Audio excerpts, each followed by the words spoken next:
Keadilan dalam pandangan Islam.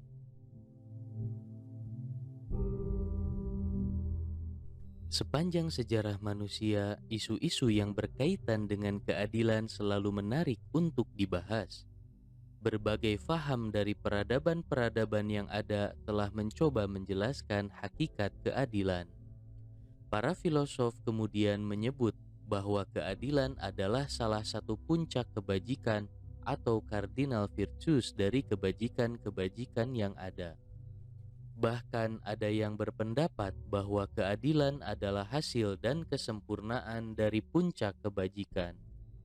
Dalam Kamus Besar Bahasa Indonesia misalnya, ditulis bahwa keadilan berarti sama berat, tidak berat sebelah, tidak memihak, sepatutnya, dan tidak sewenang-wenang.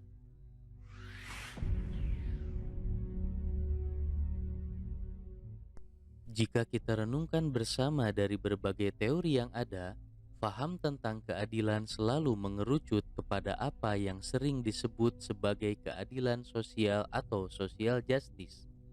The most significant innovation in the history of ideas about justice, at least in modern times and perhaps in the entirety of that history, has been the development of the idea of social justice. Tulis David Johnston dalam bukunya yang berjudul A Brief History of Justice.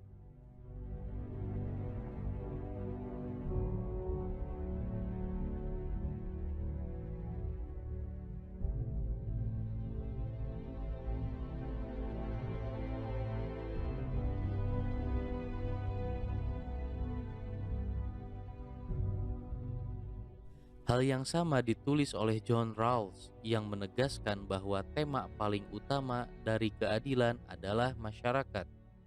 For us, the primary subject of justice is the basic structure of society.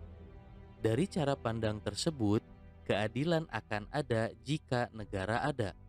Dengan kata lain, jika negara tidak ada, keadilan pun tidak akan ada. Keadilan diberikan oleh negara dan harus dicari dari negara. Ini karena negara adalah pusat yang melampaui individu. The city is thus prior by nature to the household and to each of us. Tulis Aristotle dalam The Politics. Di sini keadilan ada jika ada orang lain. Ia akan terwujud dalam bentuk hubungan seseorang dengan orang lain.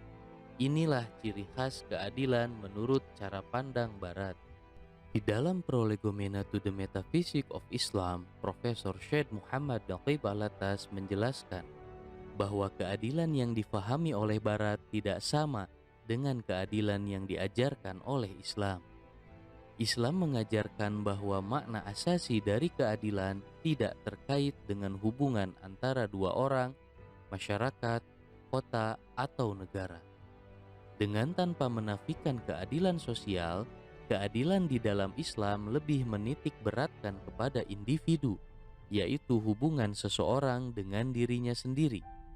Jika ditanya apakah seseorang bisa berbuat tidak adil atau zalim kepada dirinya sendiri, Islam dengan tegas menjawab, ya. Perbuatan mabuk misalnya, meskipun dilakukan sendirian di dalam ruangan tertutup dan tidak merugikan orang lain, ia dipandang sebagai perbuatan melawan keadilan, yaitu zalim kepada diri sendiri. Penisbatan zalim kepada diri sendiri sering disebutkan oleh Al-Quran, dan barang siapa berbuat kejahatan dan menzalimi diri sendiri, kemudian dia memohon ampunan kepada Allah, niscaya dia akan mendapati Allah Maha Pengampun, Maha Penyayang. Quran Surah An-Nisa ayat 110. Ketika melanggar perintah Allah Subhanahu wa Ta'ala, Nabi Adam alaihi salam dan Siti Hawa berdoa, "Ya Tuhan kami telah menzalimi diri kami sendiri. Jika Engkau tidak mengampuni kami dan memberi rahmat kepada kami, niscaya kami termasuk orang-orang yang rugi." Quran Surah Al-A'raf ayat 23.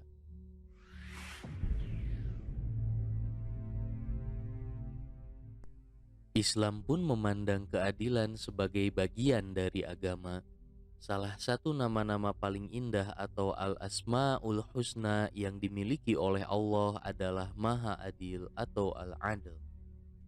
Keadilan bukan semata-mata perkara falsafah, politik, dan moral yang bernilai sekular. Ketika Al-Quran menekankan bahwa keadilan lebih dekat dengan takwa, hal tersebut menunjukkan bahwa keadilan adalah bagian dari agama. Wahai orang-orang yang beriman, jadilah kamu sebagai penegak keadilan karena Allah, menjadi saksi dengan adil. Dan janganlah kebencianmu terhadap suatu kaum mendorong kamu untuk berlaku tidak adil. Berlaku adillah, karena adil itu lebih dekat kepada takwa, dan bertakwalah kepada Allah. Sungguh, Allah Maha Teliti terhadap apa yang kamu kerjakan. Quran Surah Al-Ma'idah ayat 8. Takwa sendiri merupakan sikap keberagamaan yang sangat tinggi khas Islam dan hanya dapat dijelaskan oleh wahyu. Islam memandang orang bertakwa sebagai orang yang paling mulia di sisi Allah Subhanahu wa Ta'ala. Sesungguhnya yang paling mulia di antara kamu di sisi Allah ialah orang yang paling bertakwa. Quran Surah Al-Hujurat ayat 13.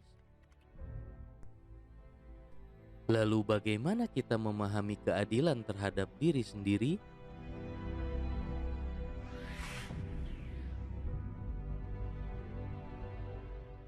Profesor Syed Muhammad Naqib Al-Atas menjelaskan bahwa adil terhadap diri sendiri artinya kondisi ketika seseorang ada di dalam tempat yang tepat. Tempat di sini artinya kondisi seseorang dengan dirinya sendiri. Fakultas-fakultas yang ada di dalam diri setiap manusia harus ditempatkan di dalam tempatnya yang betul. Jiwa rasional atau an-nafsun natiqah harus menjadi raja, sedangkan jiwa hewani atau an-nafsul hayawaniyah harus tunduk kepada raja. Kekuatan syahwat yang menghasilkan kenikmatan dunia dan kenikmatan fisik harus tunduk kepada kekuatan akal dan ilmu. Jika fakultas-fakultas yang ada di dalam diri manusia diletakkan bukan pada tempatnya yang tepat, seperti meletakkan syahwat di atas akal dan ilmu, maka kezaliman yang akan terjadi. Hal ini menunjukkan juga bahwa untuk mengenali fakultas-fakultas yang ada di dalam diri manusia yang bisa membawa kepada keadilan, manusia memerlukan ilmu, terutama ilmu tentang diri sendiri. Dalam sebuah riwayat dijelaskan, barang siapa yang mengenal dirinya sendiri, ia akan mengenal Tuhannya.